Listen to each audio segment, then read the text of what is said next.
one more thing. Yeah, go for it. Go for it. Yeah, brilliant. And coming here from abroad, I always book for a couple of days, and I had the wonderful experience of walking in the English countryside and noticing the nuances of different seasons.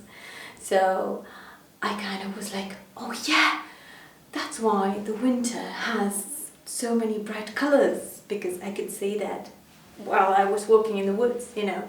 So if you have to fly from abroad, take more days and really immerse into the countryside and really take a few days off for yourself, because then it's going to be very inspirational and very energizing for your business. So it's definitely nothing selfish, but it's something that's really helping you to grow.